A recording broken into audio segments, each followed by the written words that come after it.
ਸਤਿ ਸ਼੍ਰੀ ਅਕਾਲ ਜੀ। ਚੈਨਲ ਪੰਜਾਬੀ ਦੇਖ ਰਹੇ ਸਾਰੇ ਦਰਸ਼ਕਾਂ ਦਾ ਮੈਂ ਸ਼ਰੀ ਸਵਾਗਤ ਕਰਦੀ ਹਾਂ। ਸ਼ੁਰੂਆਤ ਕਰ ਲੈਂਦੇ ਹਾਂ ਹੈਡਲਾਈਨਸ ਦੇ ਨਾਲ। ਕੈਨੇਡਾ ਦੀ ਬੇਰੁਜ਼ਗਾਰੀ ਦਰ ਜੁਲਾਈ ਮਹੀਨੇ ਦੇ ਲਈ ਆਈ ਹੇਠਾਂ। ਬੇਰੁਜ਼ਗਾਰੀ ਦਰ ਦੇ ਵਿੱਚ ਕੋਈ ਨਹੀਂ ਵਾਧਾ। ਬੱਚਿਆਂ ਨੂੰ ਕੋਵਿਡ ਵੈਕਸੀਨ ਲਗਵਾਉਣ ਦਾ ਸਹੀ ਸਮਾਂ। ਮਾਪਿਆਂ ਨੂੰ ਕੀਤੀ ਜਾ ਰਹੀ ਹੈ ਸਾਈਨ ਅਪ ਕਰਨ ਦੀ ਅਪੀਲ।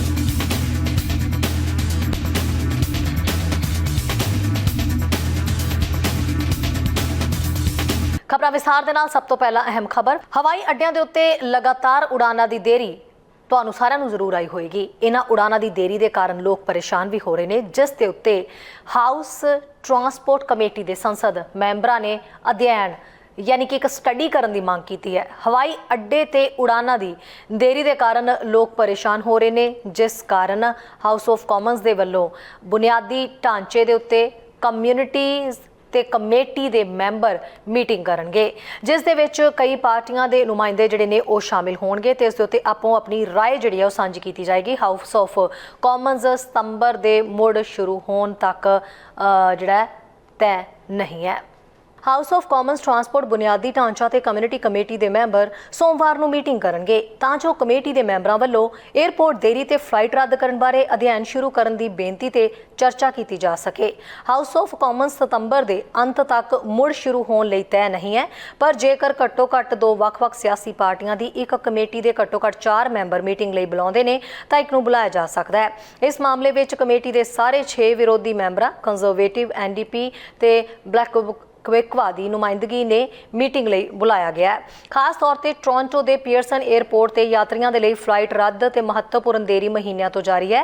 फ्लाइट अवेयर के आंकड़े अनुसार जुलाई के इसनूं फ्लाइट देरी लिए दुनिया का सब तो भैड़ा हवाई अड्डा दर्जा दिता गया है।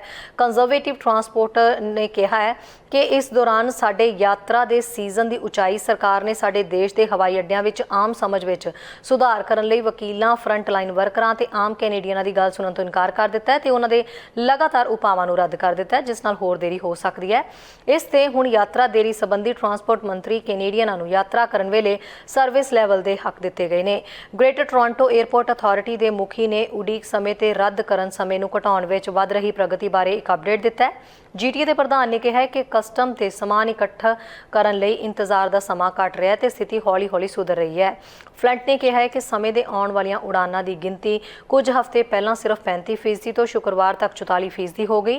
उन्हां ये भी कहा है कि कैनेडियन एयर ट्रांसपोर्ट सुरक्षा अथॉरिटी के आंकड़ियां तो पता चलता है कि इस समय 82% यात्रियों की 15 मिनटां तो भी घट समय विच जांच की जा रही है। ट्रांसपोर्ट, सेहत, जनतक ते सैर सपाटा मंत्रियों की तरफों बुधवार को जारी एक कॉन्फ्रेंस विच कहा गया है कि फैडरल सरकार हल लभण लई हवाई अड्डियां ते एयरलाइनां नाल नियमित तौर पर मीटिंग कर रही है, नाल ही होर स्टाफ नूं नियुक्त करन ते उच्च पद्धरां विच सुधार करन लई काम कर रही है। एयरपोर्ट देरी नूं हल करन लई अराइवकैन ऐप की भी आलोचना की गई। न्यूज़ डेस्क तो चैनल पंजाबी की रिपोर्ट। कैनेडा ने जुलाई दे विच लगातार दूजे महीने नौकरियां घटाईਆਂ ने, पर इस दे नाल बेरोज़गारी जिहड़ी दर है उस दे विच कोई बदलाव नहीं है। कैनेडा की बेरोज़गारी दर 4.9% के इतिहासक हेठले पद्धर ते रही है, जो कि जून तो कोई बदलाव नहीं है, क्योंकि देश के विच मजदूरों की घाट का सामना करना जारी रखा है। 25 तो 54 साल की उम्र के कैनेडियनां लई लेबर भागीदारी दर मुकाबले बदली नहीं है, जिथे ये महामारी तो पहला सी। उधर अमरीका की भर्ती दे विच पिछले महीने उछाल रहा। कैनेडा ने जुलाई के लगातार दूजे महीने नौकरियां घटाईਆਂ ने। बेरोज़गारी दर के कोई बदलाव नहीं है। कैनेडा की बेरोज़गारी दर जुलाई के 4.9% के इतिहासक पद्धर से रही, जो कि जून तो कोई बदलाव नहीं दिखा रही, क्योंकि देश के मजदूरों की घाट का सामना करना जारी है। अपने ताज़ा लेबर फोर्स सर्वेखण के स्टैटिस्टिक्स कैनेडा का कहना है कि अर्थचारे ने 31,000 नौकरियां गवा दित्तियां। नौकरियां के नुकसान के लगातार दूजे महीने दर्शाता है। जनतक खेतर के कर्मचारियों की गिनती घटी है, जदों कि स्वै रोज़गार कर्मचारियों की गिनती वधी है। निजी खेतर के कामिਆਂ की गिनती के भी बहुत घट तब्दीली आई है। पूरे देश के 10 लाख तो वध नौकरियां दीयां असामियां दे नाल कैनेडा की लेबर मार्केट सधारण तौर पर तंग है। 1976 के तुलनात्मक आंकड़ियां दे नाल रिकॉर्ड ते बेरोज़गारी की दर सब तो घट है। उप प्रधानमंत्री ते वित्त मंत्री क्रिस्टिया फ्रीलैंड ने कहा है कि कैनेडियनां लई सब तो महत्वपूर्ण गल यह है कि अज बेरोज़गारी दर 4.9% ते होने की पुष्टि की गई है, जो कि कैनेडा लई एक इतिहासक ਨਿਗਾਰ ਹੈ ਅਤੇ ਕੈਨੇਡੀਅਨਾਂ ਲਈ ਚੰਗੀ ਖਬਰ ਹੈ। ਜਦੋਂ ਕਿ ਕਿਰਤ ਬਾਜ਼ਾਰ ਦੀ ਗੱਲ ਆਉਂਦੀ ਹੈ ਤਾਂ ਸਾਡੀ ਵੱਡੀ ਆਰਥਿਕ ਚੁਣੌਤੀਆਂ ਕਾਮਿਆਂ ਦੀ ਘਾਟ ਹੈ। ਸਟੈਟਿਸਟਿਕਸ ਕੈਨੇਡਾ ਦਾ ਕਹਿਣਾ ਹੈ ਕਿ ਮਜ਼ਦੂਰਾਂ ਦੀ ਘਾਟ ਦੇ ਬਾਵਜੂਦ ਨੌਕਰੀ ਛੱਡਣ ਜਾਂ ਬਦਲਣ ਵਾਲੇ ਲੋਕਾਂ ਦੇ ਅਨੁਪਾਤ ਵਿੱਚ ਵਾਧਾ ਹੋਣ ਦਾ ਕੋਈ ਸਬੂਤ ਨਹੀਂ ਹੈ। CIBC ਦੇ ਸੀਨੀਅਰ ਅਰਥਸ਼ਾਸਤਰੀ ਐਂਡਰਿਊ ਨੇ ਨੋਟ ਕੀਤਾ ਹੈ ਕਿ ਜੁਲਾਈ ਵਿੱਚ ਨੌਕਰੀਆਂ ਦੇ ਘਾਟੇ ਸੇਵਾਵਾਂ ਦੇ ਖੇਤਰ ਵਿੱਚ ਕੇਂਦਰਿਤ ਸਨ, ਜਿਸ ਦੇ ਵਿੱਚ ਥੋਕ ਤੇ ਪ੍ਰਚੂਨ ਤੇ ਸਿਹਤ ਸ਼ਾਮਿਲ ਹੈ। ਉਹਨਾਂ ਸੈਕਟਰਾਂ ਦੇ ਵਿੱਚੋਂ ਕੁਝ ਉੱਚ ਖਾਲੀ ਦਰਾਂ ਦੀ ਰਿਪੋਰਟ ਕਰਨ ਦੇ ਨਾਲ ਮੰਗ ਦੀ ਬਜਾਏ ਕਿਰਤ ਦੀ ਸਪਲਾਈ ਮੁੱਖ ਮੁੱਦਾ ਜਾਪਦਾ ਹੈ। 25 ਤੋਂ 54 ਸਾਲ ਉਮਰ ਦੇ ਕੈਨੇਡੀਅਨਾਂ ਲਈ ਲੇਬਰ ਭਾਗੀਦਾਰੀ ਦਰ ਮੁਕਾਬਲੇ ਬਦਲੀ ਨਹੀਂ ਹੈ, ਜਿੱਥੋਂ ਇਹ ਮਹਾਮਾਰੀ ਤੋਂ ਪਹਿਲਾਂ ਸੀ। ਤਨਖਾਹ ਦੇ ਵਾਧੇ ਦੀ ਰਫ਼ਤਾਰ ਵੀ ਜੂਨ ਦੇ ਮੁਕਾਬਲੇ ਸਥਿਰ ਨਹੀਂ। ਔਸਤ ਘੰਟਾਵਾਰ ਮਜ਼ਦੂਰੀ ਸਾਲ ਦੇ ਮੁਕਾਬਲੇ 5.2% ਵੱਧ ਰਹੀ ਹੈ। ਸਟੈਟਿਸਟਿਕਸ ਕੈਨੇਡਾ ਦੀ ਰਿਪੋਰਟ ਨੇ ਨਰਸਾਂ ਤੇ ਧਿਆਨ ਕੇਂਦਰਿਤ ਕਰਦੇ ਹੋਏ ਚੱਲ ਰਹੀ ਹੈਲਥ ਕੇਅਰ ਵਰਕਰਾਂ ਦੀ ਘਾਟ ਨੂੰ ਵੀ ਦੇਖਿਆ ਹੈ। ਸਟੈਟਿਸਟਿਕਸ ਕੈਨੇਡਾ ਦੇ ਅਨੁਸਾਰ 5 ਨਰਸਾਂ ਵਿੱਚੋਂ ਇੱਕ ਤੋਂ ਵੱਧ ਨੇ ਜੁਲਾਈ ਵਿੱਚ ਓਵਰਟਾਈਮ ਦੇ ਘੰਟੇ ਕੰਮ ਕੀਤਾ, ਜੋ ਕਿ 1997 ਵਿੱਚ ਤੁਲਨਾਤਮਕ ਡੇਟਾ ਉਪਲਬਧ ਹੋਣ ਤੋਂ ਬਾਅਦ ਸਭ ਤੋਂ ਉੱਚਾ ਪੱਧਰ ਹੈ। ਤੁਲਨਾ ਕਰਨ ਦੇ ਲਈ ਹੋਰ ਸਾਰੇ ਕਰਮਚਾਰੀਆਂ ਵਿੱਚੋਂ ਲਗਭਗ 10% ਨੇ ਜੁਲਾਈ ਵਿੱਚ ਓਵਰਟਾਈਮ ਕੰਮ ਕੀਤਾ ਹੈ। ਜਿਵੇਂ ਕਿ ਕੈਨੇਡਾ ਨੂੰ ਕੋਵਿਡ-19 ਲਾਗਾਂ ਦੀ 7ਵੀਂ ਲਹਿਰ ਦਾ ਸਾਹਮਣਾ ਕਰਨਾ ਪਿਆ। ਜਦੋਂ ਕਿਰਤ ਸ਼ਕਤੀ ਸਰਵੇਖਣ ਕਰਵਾਇਆ ਗਿਆ ਤਾਂ 11.2% ਨਰਸਾਂ ਹਫ਼ਤੇ ਦੇ ਘੱਟੋ-ਘੱਟ ਹਿੱਸੇ ਲਈ ਬਿਮਾਰ ਸਨ। ਬੈਂਕ ਆਫ ਕੈਨੇਡਾ ਦੇਸ਼ ਦੇ ਵਿੱਚ ਰੋਜ਼ਗਾਰ ਦੇ ਪੱਧਰਾਂ ਤੇ ਪੂਰਾ ਧਿਆਨ ਦੇ ਰਿਹਾ ਹੈ, ਕਿਉਂਕਿ ਇਹ ਸਤੰਬਰ ਦੇ ਵਿੱਚ ਆਪਣੀ ਅਗਲੀ ਮੁੱਖ ਵਿਆਜ ਦਰਾਂ ਦਾ ਐਲਾਨ ਕਰਨ ਲਈ ਤਿਆਰ ਹੈ, ਜਦੋਂ ਇਸ ਨੂੰ ਇੱਕ ਵਾਰ ਫਿਰ ਵਿਆਜ ਦਰਾਂ ਵਧਾਉਣ ਦੀ ਉਮੀਦ ਹੈ। ਜਦੋਂ ਕਿ ਦੇਸ਼ ਦੇ ਵਿੱਚ ਆਰਥਿਕ ਵਿਕਾਸ ਹੌਲੀ ਹੁੰਦਾ ਹੈ, ਕਿਉਂਕਿ ਕੇਂਦਰੀ ਬੈਂਕ ਉੱਚ ਵਿਆਜ ਦਰਾਂ ਨਾਲ ਮੁਦਰਾਸਫੀਤੀ ਨੂੰ ਕਾਬੂ ਕਰਨ ਦੀ ਕੋਸ਼ਿਸ਼ ਕਰਦਾ ਹੈ। ਅਰਥਸ਼ਾਸਤਰੀਆਂ ਨੇ ਨੋਟ ਕੀਤਾ ਹੈ ਕਿ ਤੰਗ ਲੇਬਰ ਮਾਰਕੀਟ ਮੰਦੀ ਨੂੰ ਆਪਣੀ ਪ੍ਰਕਿਰਤੀ ਵਿੱਚ ਵਿਲੱਖਣ ਬਣਾਉਂਦਾ ਹੈ। ਇਸ ਦੌਰਾਨ ਪਿਛਲੇ ਮਹੀਨੇ ਅਮਰੀਕਾ ਦੀ ਭਰਤੀ ਦੇ ਵਿੱਚ ਵੀ ਉਛਾਲ ਰਿਹਾ, ਕਿਉਂਕਿ ਰੋਜ਼ਗਾਰਦਾਤਾਵਾਂ ਨੇ ਭਾਰੀ ਮਹਿੰਗਾਈ ਤੇ ਮੰਦੀ ਬਾਰੇ ਵੱਧਦੀ ਚਿੰਤਾ ਦੇ ਬਾਵਜੂਦ ਹੈਰਾਨੀਜਨਕ 5,28,000 ਨੌਕਰੀਆਂ ਸ਼ਾਮਿਲ ਕੀਤੀਆਂ। ਜੁਲਾਈ ਦੀ ਭਰਤੀ ਜੂਨ ਵਿੱਚ 3,98,000 ਤੋਂ ਵੱਧ ਸੀ। ਬੇਰੁਜ਼ਗਾਰੀ ਦਰ 3.5% ਤੱਕ ਡਿੱਗ ਗਈ। ਸੰਯੁਕਤ ਰਾਜ ਦੀ ਆਰਥਿਕਤਾ 2022 ਦੀਆਂ ਪਹਿਲੀਆਂ 2 ਤਿਮਾਹੀਆਂ ਵਿੱਚ ਸੁੰਗੜ ਗਈ ਤੇ ਮੰਦੀ ਦੇ ਇੱਕ ਗੈਰ ਰਸਮੀ ਪਰਿਭਾਸ਼ਾ ਦੇ ਨਾਲ। ਪਰ ਜ਼ਿਆਦਾਤਰ ਅਰਥਸ਼ਾਸਤਰੀਆਂ ਦਾ ਮੰਨਣਾ ਹੈ ਕਿ ਮਜ਼ਬੂਤ ਨੌਕਰੀਆਂ ਦੀ ਮਾਰਕੀਟ ਨੇ ਆਰਥਿਕਤਾ ਨੂੰ ਮੰਦੀ ਵੱਲ ਖਿਸਕਣ ਤੋਂ ਰੋਕਿਆ ਹੈ। ਅਮਰੀਕੀ ਨੌਕਰੀ ਦੀ ਮਾਰਕੀਟ ਨੇ ਇਸ ਸਾਲ ਵਾਰ-ਵਾਰ ਸੰਦੇਹ ਵਾਲੀਆਂ ਚੀਜ਼ਾਂ ਨੂੰ ਰੱਦ ਕਰ ਦਿੱਤਾ ਹੈ। ਮਹੀਨੇ ਸਿਰਫ 2,50,000 ਨਵੀਆਂ ਨੌਕਰੀਆਂ ਦੀ ਉਮੀਦ ਕੀਤੀ ਗਈ ਸੀ। ਨਿਊਜ਼ ਡੈਸਕ ਤੋਂ ਚੈਨਲ ਪੰਜਾਬੀ ਦੀ ਰਿਪੋਰਟ।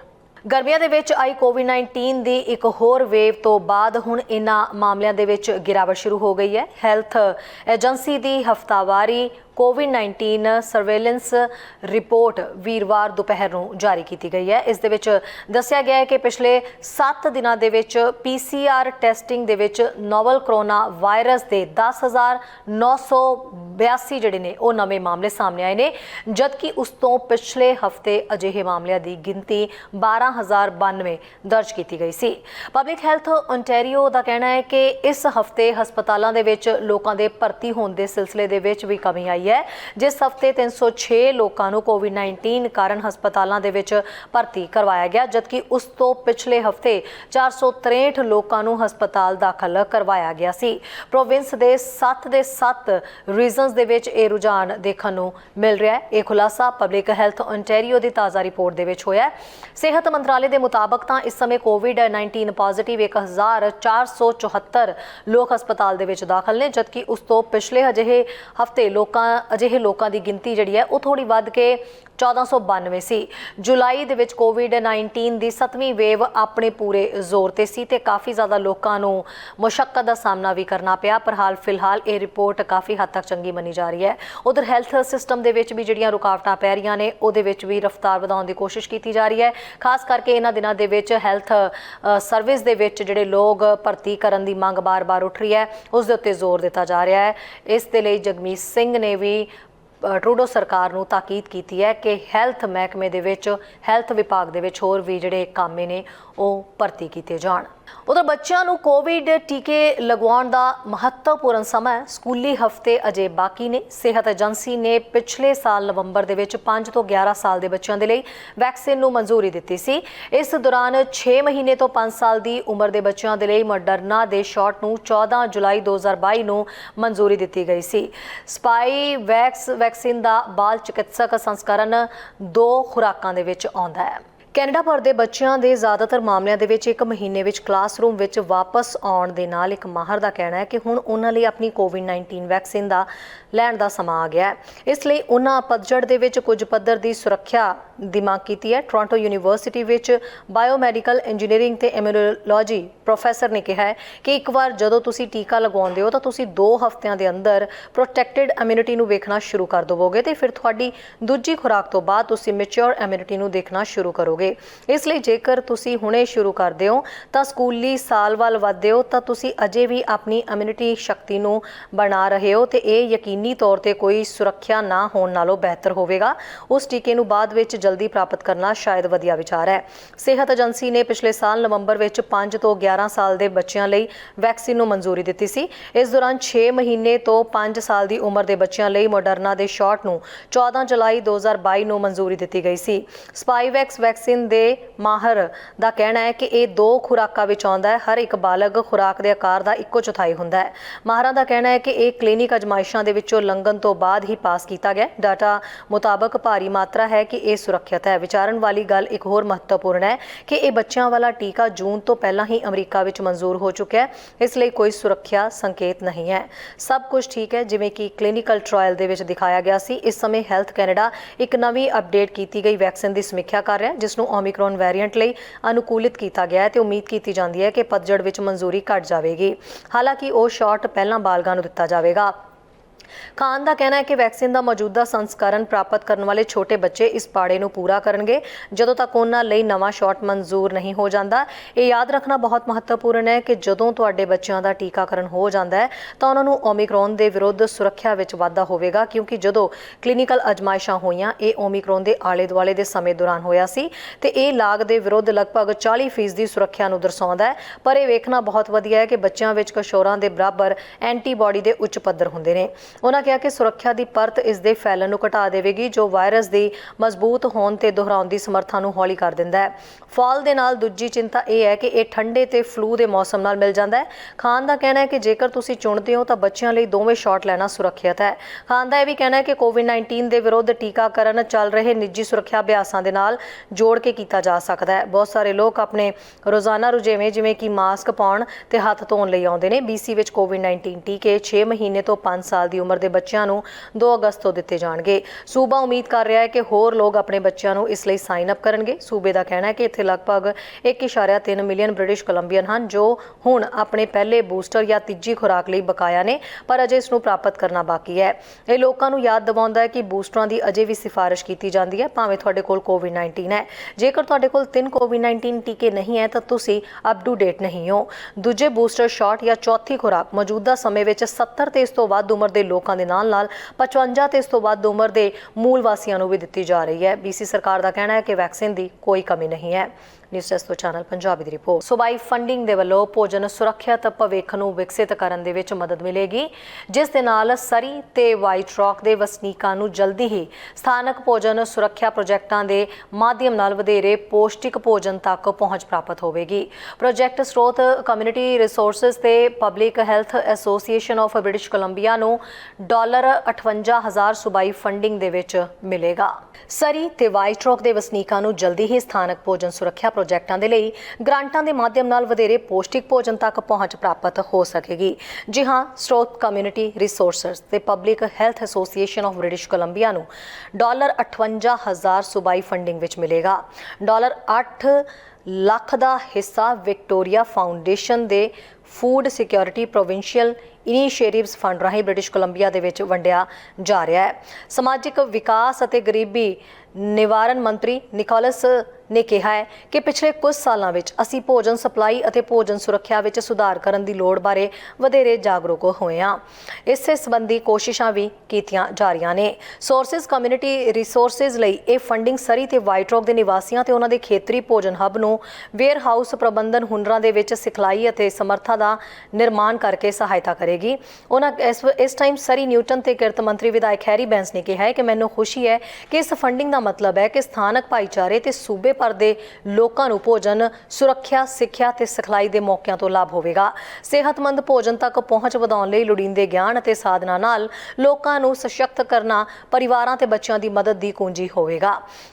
ਇਸੇ ਲਈ ਨਵੀਂ ਫੰਡਿੰਗ ਸੂਬੇ ਵੱਲੋਂ ਵਿਕਟੋਰੀਆ ਫਾਊਂਡੇਸ਼ਨ ਨੂੰ ਮਾਰਚ 2019 ਦੇ ਵਿੱਚ ਪ੍ਰਦਾਨ ਕੀਤੇ ਗਏ $3 ਮਿਲੀਅਨ ਦੇ ਆਧਾਰ ਤੇ ਬਣਾਉਂਦੀ ਹੈ, ਜਿਸ ਨੇ ਭੋਜਨ ਸੁਰੱਖਿਆ ਪ੍ਰੋਵਿੰਸ਼ੀਅਲ ਇਨੀਸ਼ੀਏਟਿਵਜ਼ ਫੰਡ ਸਥਾਪਿਤ ਕਰਨ ਦੇ ਵਿੱਚ ਮਦਦ ਕੀਤੀ ਤੇ ਪੂਰੇ BC ਵਿੱਚ ਭੋਜਨ ਸੁਰੱਖਿਆ ਦੇ ਨਾਲ ਸੰਬੰਧਿਤ ਪ੍ਰੋਜੈਕਟਾਂ ਦਾ ਸਮਰਥਨ ਵੀ ਕੀਤਾ। ਇਹ ਫੰਡ ਸਰੀ ਤੇ ਵਾਈਟ ਰੌਕ ਦੇ ਵਿੱਚ ਚੰਗੇ ਸਿਹਤਮੰਦ ਭੋਜਨ ਲਈ ਆਰਥਿਕ ਵਿਹਾਰਤਾ ਤੇ ਬਰਾਬਰਤਾ ਦੇ ਵਿੱਚ ਮਦਦ ਕਰਨਗੇ। ਇਹ ਫੰਡਿੰਗ 8 ਲੋਕਾਂ ਨੂੰ ਰੁਜ਼ਗਾਰ ਅਤੇ ਸਿਖਲਾਈ ਵੀ ਪ੍ਰਦਾਨ ਕਰਦੀ ਹੈ। ਭੋਜਨ ਖੇਤਰ ਦੇ ਵਿੱਚ ਰੁਜ਼ਗਾਰ ਦੇ ਹੋਰ ਮੌਕਿਆਂ ਲਈ ਪਹੁੰਚਣ ਲਈ ਇਹ ਹੁਨਰ ਵਿਕਸਿਤ ਕਰਨਗੇ। ਦੱਸ ਦੇ ਕਿ PHABC ਨੂੰ ਦਿੱਤੀ ਜਾਣ ਵਾਲੀ ਫੰਡਿੰਗ ਪੂਰੇ BC ਦੇ ਵਿੱਚ ਮੁੱਖ ਭੋਜਨ ਸੁਰੱਖਿਆ ਹਿੱਸੇਦਾਰਾਂ ਦੇ ਵਿੱਚ ਸਿਖਲਾਈ ਅਤੇ ਸਮਰਥਨ ਨਿਰਮਾਣ ਵਿੱਚ ਸਹਾਇਤਾ ਕਰੇਗੀ, ਜਿਸ ਨਾਲ ਉਹਨਾਂ ਨੂੰ ਸਹਿਯੋਗ ਨੂੰ ਉਤਸ਼ਾਹਿਤ ਕਰਨ ਵਾਲੀ ਪ੍ਰਣਾਲੀ ਵਿਆਪਕ ਪਹੁੰਚ ਨੂੰ ਅਪਣਾਉਣ ਵਿੱਚ ਮਦਦ ਮਿਲੇਗੀ। ਇਸੇ ਲਈ ਸ਼ੈਨਨ ਟਰਨਰ ਨੇ ਕਿਹਾ ਕਿ ਸਾਡੀ ਸੰਸਥਾ ਨੇ COVID-19 ਤੇ ਜਲਵਾਯੂ ਸੰਕਟ ਕਾਲਾਂ ਦਾ ਭਾਈਚਾਰਿਆਂ ਤੇ ਪੈਣ ਵਾਲਾ ਪ੍ਰਭਾਵ ਦੇਖਿਆ, ਜਿਸ ਲਈ ਹੁਣ ਨਜਿੱਠਣ ਦੀ ਲੋੜ ਹੈ, ਕਿਉਂਕਿ ਸੂਬੇ ਦੀ ਗਰੀਬੀ ਘਟਾਉਣ ਦੀ ਰਣਨੀਤੀ ਟੂਗੇਦਰ BC 2019 ਦੇ ਵਿੱਚ ਜਾਰੀ ਕੀਤੀ ਗਈ ਸੀ। ਸਮਾਜਿਕ ਵਿਕਾਸ ਤੇ ਮੰਤਰੀ ਨੇ ਇਸ ਸੰਬੰਧੀ ਜਾਣਕਾਰੀ ਦਿੰਦਿਆਂ ਕਿਹਾ ਹੈ ਕਿ ਗਰੀਬੀ ਘਟਾਉਣ ਤੇ ਭੋਜਨ ਸੁਰੱਖਿਆ ਪਹਿਲਕਦਮੀਆਂ ਦੀ ਯੋਜਨਾ ਬਣਾਉਣ ਅਤੇ ਲਾਗੂ ਕਰਨ ਲਈ ਲਗਭਗ $26 ਮਿਲੀਅਨ ਪ੍ਰਦਾਨ ਕੀਤੇ ਗਏ ਨੇ, ਜਿਸ ਦੇ ਵਿੱਚ ਮੂਲ ਵਾਸੀ ਭਾਈਚਾਰੇ ਵੀ ਸ਼ਾਮਿਲ ਹੋਣਗੇ। ਵਿਕਟੋਰੀਆ ਫਾਊਂਡੇਸ਼ਨ ਦਾ ਭੋਜਨ ਸੁਰੱਖਿਆ ਸੂਬਾਈ ਪਹਿਲਕਦਮੀਆਂ ਫੰਡ ਭੋਜਨ ਪਹੁੰਚ, ਭੋਜਨ ਸਾਖਰਤਾ ਤੇ ਸਥਾਨਕ ਭੋਜਨ ਉਤਪਾਦਨ ਦੇ ਵਿੱਚ ਸੁਧਾਰ ਕਰਕੇ ਤੇ ਮੂਲ ਵਾਸੀ ਅਗਵਾਈ ਵਾਲੀਆਂ ਪਹਿਲਕਦਮੀਆਂ ਨੂੰ ਫੰਡ ਦੇ ਕੇ ਅਰਥਪੂਰਨ ਸੁਲ੍ਹਾ ਨੂੰ ਅੱਗੇ ਵਧਾਉਣ ਦੇ ਲਈ ਦੁਆਰਾ ਭੋਜਨ ਸੁਰੱਖਿਆ ਤੇ ਸੂਬੇ ਦੇ ਕੰਮ ਦਾ ਸਮਰਥਨ ਕਰਦਾ ਹੈ। ਨਿਊਜ਼ ਟੈਸਟੋ ਚੈਨਲ ਪੰਜਾਬੀ ਦੀ ਰਿਪੋਰਟ। ਜਿੱਥੇ ਅੱਗੇ ਦੇਖਦੇ ਹਾਂ ਐਡਮਿੰਟਨ ਤੋਂ ਸਾਡੇ ਸੀਨੀਅਰ ਪੱਤਰਕਾਰ ਕੁਲਮੀਤ ਸਿੰਘ ਸੰਘਾ ਦੀ ਇੱਕ ਖਾਸ ਅਪਡੇਟ। ਚੈਨਲ ਪੰਜਾਬੀ ਵੇਖ ਰਹੇ ਸਮੂਹ ਦਰਸ਼ਕਾਂ ਨੂੰ ਕੁਲਮੀਤ ਸਿੰਘ ਵੱਲੋਂ ਨਿੱਘੀ ਜੀ ਆਇਆਂ। ਵਾਹਿਗੁਰੂ ਜੀ ਕਾ ਖਾਲਸਾ, ਵਾਹਿਗੁਰੂ ਜੀ ਕੀ ਫਤਿਹ। ਐਡਮਿੰਟਨ ਸ਼ਹਿਰ ਤੋਂ ਦੋਸਤੋ 2 ਖਬਰਾਂ ਲੈ ਕੇ ਤੁਹਾਡੇ ਲਈ ਮੈਂ ਹਾਜ਼ਰ ਹਾਂ। ਇੱਕ ਖਬਰ ਤਾਂ ਇਹ ਆ ਕਿ ਜਿਹੜੇ ਐਥਾਬਾਸਕਾ ਯੂਨੀਵਰਸਿਟੀ ਦੇ ਪ੍ਰੈਜ਼ੀਡੈਂਟ ਆ, ਉਹਨਾਂ ਨੇ ਅਲਬਰਟਾ ਸਰਕਾਰ ਵੱਲੋਂ ਕੀਤੀ ਜਾ ਰਹੀ ਇੱਕ ਮੰਗ ਤੇ ਆਪਣੀ ਚਿੰਤਾ ਪ੍ਰਗਟਾਈ ਆ। ਉਹ ਕਹਿੰਦੇ ਵੀ ਜੇ ਇਸ ਤਰ੍ਹਾਂ ਦੀ ਗੱਲਬਾਤ ਅਲਬਰਟਾ ਸਰਕਾਰ ਉਹਨਾਂ ਤੋਂ ਮੰਗ ਕਰ ਰਹੀ ਹੈ ਨਾ, ਜੇ ਅਸੀਂ ਉਹਨੂੰ ਇੰਪਲੀਮੈਂਟ ਕਰਾਂਗੇ, ਪਹਿਲੀ ਗੱਲ ਤਾਂ ਉਹ ਕਹਿੰਦਾ ਇੰਪਲੀਮੈਂਟ ਹੋ ਨਹੀਂ ਸਕਦੀ ਔਰ ਇਸ ਵਜ੍ਹਾ ਕਾਰਨ ਉਹ ਸਾਰੇ ਦਾ ਸਾਰਾ ਕੰਮ ਜਿਹੜਾ ਉਹਨਾਂ ਨੇ ਸ਼ੁਰੂ ਕੀਤਾ ਉਹ ਠੱਪ ਹੋ ਜਾਣਾ। ਕਹਾਣੀ ਇਹ ਹੈ ਜੀ ਵੀ ਐਥਾਬਾਸਕਾ ਯੂਨੀਵਰਸਿਟੀ ਨੇ ਆਨਲਾਈਨ ਟੀਚਿੰਗ ਵਾਲਾ ਕੰਮਕਾਰ ਆਰੰਭਿਆ ਹੋਇਆ ਹੈ ਔਰ ਉਹ ਦੁਨੀਆ ਭਰ ਤੋਂ ਵਧੀਆ ਟੈਲੈਂਟ ਜਿਹੜਾ ਇਕੱਠਾ ਕਰਕੇ ਉੱਥੇ ਪੜ੍ਹਾ ਰਹੇ ਨੇ। ਪਰ ਅਲਬਰਟਾ ਸਰਕਾਰ ਇਸ ਵੇਲੇ ਕਹਿ ਰਹੀ ਵੀ ਤੁਸੀਂ ਆਪਣਾ ਜਿਹੜਾ 500 ਬੰਦਾ ਹੈਗਾ, ਇਹਨਾਂ ਨੂੰ ਤੁਸੀਂ ਰੀਲੋਕੇਟ ਕਰੋ। ਉਹਨਾਂ ਨੂੰ ਕਹੋ ਵੀ ਤੁਸੀਂ ਐਥਾਬਾਸਕਾ ਦੇ ਵਿੱਚ ਰਹੋ, ਜਿਹੜਾ ਕਿ 3000 ਬੰਦੇ ਦੀ ਪਾਪੂਲੇਸ਼ਨ ਵਾਲਾ ਟਾਊਨ ਹੈ ਜੀ। ਉਹਨਾਂ ਨੂੰ ਕਹਿੰਦੇ ਵੀ ਉੱਥੇ ਜਾ ਕੇ ਰਹਿਣ ਤੇ ਨਾਲੇ ਉਹ ਕਹਿੰਦੇ ਜੀ ਵੀ ਦੇਖੋ ਉੱਥੋਂ ਦੀ ਜਿਹੜੀ ਇਕੋਨਮੀ ਆ ਉਹਦੀ ਹੈਲਪ ਕਰ ਸਕਦੇ ਆ। ਪਰ ਜਿਹੜੇ ਉੱਥੋਂ ਦੇ ਪ੍ਰੈਜ਼ੀਡੈਂਟ ਨੇ ਪੀਟਰ ਸਕਾਟ, ਉਹਨਾਂ ਕਿਹਾ ਵੀ ਇਹ ਇੱਕ ਕਿਸਮ ਦਾ ਨਾ ਬਿਲਕੁਲ ਬਰਬਾਦੀ ਵਾਲੇ ਪਾਸੇ ਨੂੰ ਆ ਔਰ ਇਹ ਯੂਨੀਵਰਸਿਟੀ ਖਤਮ ਹੋ ਜਾਏਗੀ ਜਿਹੜਾ ਆਨਲਾਈਨ ਉਹਨਾਂ ਨੇ ਸ਼ੁਰੂ ਕੀਤਾ ਸੀ, ਕਿਉਂਕਿ ਅਸੀਂ ਤੇ ਦੁਨੀਆ ਭਰ ਤੋਂ ਵਧੀਆ ਟੈਲੈਂਟ ਲੈ ਕੇ ਉਹ ਕੰਮ ਕਰ ਆਰੰਭਿਆ ਤੇ ਜੇ ਉੱਥੇ ਮੂਵ ਕਰਨ ਵਾਲੀ ਗੱਲ ਆਉਂਦੀ, ਪਹਿਲੀ ਗੱਲ ਹੈ ਉੱਥੇ ਮੂਵ ਹੋਣਾ ਨਹੀਂ, ਦੂਸਰੀ ਗੱਲ ਹੈ ਵੀ ਉਸ ਕਰਕੇ ਜੇ ਕੋਰਸ ਨਹੀਂ ਹੈ ਤਾਂ ਯੂਨੀਵਰਸਿਟੀ ਬੰਦ ਹੋ ਜਾਏਗੀ। ਔਰ ਦੂਸਰੇ ਪਾਸੇ ਸਰਕਾਰ ਨੇ ਇਹ ਵੀ ਕਿਹਾ ਜੀ ਵੀ ਜੇ ਤੁਸੀਂ ਉੱਥੇ ਮੂਵ ਨਹੀਂ ਹੁੰਦੇ ਤਾਂ ਅਸੀਂ ਜਿਹੜਾ $multi-million ਦੀ ਤੁਹਾਨੂੰ ਗ੍ਰਾਂਟ ਦਿੰਦੇ ਆ, ਉਹ ਅਸੀਂ ਤੁਹਾਨੂੰ ਗ੍ਰਾਂਟ ਨਹੀਂ ਦੇਣੀ। ਤੇ ਜੇ ਸਰਕਾਰ ਉਹਨਾਂ ਨੂੰ ਗ੍ਰਾਂਟ ਦਿੰਦੀ ਤਾਂ ਯੂਨੀਵਰਸਿਟੀ ਉੱਦਾਂ ਹੀ ਜੀ ਫਿਰ ਬੰਦ ਹੋ ਜਾਣੀ ਹੈ। ਸੋ ਇਹ ਸਥਿਤੀ ਬਣੀ ਹੋਈ ਹੈ ਐਥਾਬਾਸਕਾ ਯੂਨੀਵਰਸਿਟੀ ਦੀ। ਔਰ ਜਿਹੜੇ ਐਜੂਕੇਸ਼ਨ ਮਿਨਿਸਟਰ ਨੇ ਡਿਮਿਟਰੀਓ ਨਿਕੋਲੇਦ, ਉਹਨਾਂ ਨੂੰ ਕਿਹਾ ਵੀ ਭਾਈ ਤੁਸੀਂ ਇਹਨਾਂ ਬੰਦਿਆਂ ਨੂੰ ਉੱਥੇ ਫਿਜ਼ੀਕਲੀ ਮੂਵ ਕਰੋ, ਭਈ ਰੀਲੋਕੇਟ ਕਰੋ ਵੀ ਉੱਥੇ ਜਾ ਕੇ ਪੜ੍ਹਾਉਣਾ ਆਰੰਭ ਕਰਨ। ਸੋ ਇਹ ਸਥਿਤੀ ਤਾਂ ਹੈਗੀ ਆ ਜੀ ਸਾਡੇ ਐਥਾਬਾਸਕਾ ਯੂਨੀਵਰਸਿਟੀ ਦੀ। ਦੂਸਰੀ ਖਬਰ ਇਹ ਆ ਰਹੀ ਆ ਕਿ ਵੈਸੇ ਉਹ ਤੁਸੀਂ ਸਾਰੇ ਜਾਣਦੇ ਆ ਕਿਉਂਕਿ ਤੁਸੀਂ ਗੈਸ ਦੇ ਪੈਸੇ ਕਾਫੀ ਦੇ ਰਹੇ ਆ। ਸਨਕੋਰ ਵਾਲਿਆਂ ਨੇ ਦੱਸਿਆ ਜੀ ਵੀ ਉਹਨਾਂ ਦੇ ਦੂਸਰੇ ਕੁਆਟਰ ਦਾ ਜਿਹੜਾ ਨੈੱਟ ਪ੍ਰੋਫਿਟ ਹੋ ਗਿਆ ਨਾ, ਉਹ ਪਿਛਲੀ ਵਾਰੀ ਨਾਲੋਂ 4 ਗੁਣਾ ਵੱਧ ਆ। ਜਿਹੜਾ ਪਿਛਲੇ ਸਾਲ ਸੀ ਉਹਦੇ ਨਾਲੋਂ 4 ਗੁਣਾ ਵੱਧ ਉਹਨਾਂ ਨੂੰ ਮੁਨਾਫਾ ਹੋਇਆ ਜੀ। ਉਹ ਕਹਿੰਦੇ ਵੀ ਜਦੋਂ ਉਹ ਆਪਣੇ ਸਾਰੇ ਆਪਰੇਸ਼ਨਸ ਵਗੈਰਾ ਪ੍ਰੋਡਿਊਸਰ ਤੇ ਰਿਫਾਈਨਰ ਦੀ ਗੱਲ ਕਰਨ ਤੋਂ ਬਾਅਦ ਫੰਡਸ ਦੀ ਗੱਲ ਕਰਦੇ ਤਾਂ 5.35 ਬਿਲੀਅਨ ਡਾਲਰ ਜਿਹੜਾ ਜੀ ਉਹਨਾਂ ਨੇ ਇਸ ਕੁਆਟਰ 'ਚ ਬਣਾਇਆ। ਇਹ ਕੰਪਨੀ ਦੀ ਹਿਸਟਰੀ ਵਿੱਚ ਇਤਿਹਾਸ ਬਣ ਗਿਆ। 33% ਜ਼ਿਆਦਾ ਹੈ ਜੀ। ਪਰ ਨਾਲ ਦੀ ਨਾਲ ਚਲੋ ਉਹਦੇ ਨਾਲ ਪ੍ਰੋਡਕਸ਼ਨ ਵਧੀ ਆ। ਪ੍ਰੋਡਕਸ਼ਨ ਦੇ ਨਾਲ ਜਿਹੜਾ ਜੀ ਦੂਸਰਾ ਕਿ ਰਿਫਾਈਨ ਕਰਨ ਵਾਲੀ ਗੱਲਬਾਤ ਉਹਦੇ 'ਚ ਵੀ ਵਾਧਾ ਹੋਇਆ, ਜਿਸ ਕਰਕੇ ਇਹ ਉਹਨਾਂ ਦੇ ਵਾਧਾ ਹੋ ਰਿਹਾ। ਪਰ ਇੱਕ ਗੱਲ ਜਿਹੜੀ ਕੰਸਰਨ ਵਾਲੀ ਹੈ ਕੰਪਨੀ ਲਈ, ਉਹ ਇਹ ਆ ਪਿਛਲੇ ਸਮੇਂ ਦੇ ਵਿੱਚ ਕੁਝ ਐਕਸੀਡੈਂਟ ਹੋਏ ਨੇ ਪਲਾਂਟਸ ਦੇ ਉੱਤੇ, ਜਿਹਦੇ 'ਚ ਕੁਝ ਵਰਕਰਸ ਦੀ ਮੌਤ ਹੋ ਗਈ। ਅਤੇ ਹੁਣ ਜਿਹੜੇ ਨਵੇਂ ਚੀਫ ਐਗਜ਼ੈਕਟਿਵ ਆਫਿਸਰ ਆਏ ਨੇ, ਉਹਨਾਂ ਨੇ ਆਉਂਦਿਆਂ ਗੱਲ ਕਹੀ ਆ। ਉਹ ਕਹਿੰਦੇ ਵੀ ਭਾਈ ਗੱਲ ਸੁਣੋ, ਇਹ ਐਨਾਲਾਈਜ਼ ਕਰਨਾ ਛੱਡੋ ਵੀ ਉੱਥੇ ਕੀ ਹੋਇਆ, ਕਦੋਂ ਹੋਇਆ।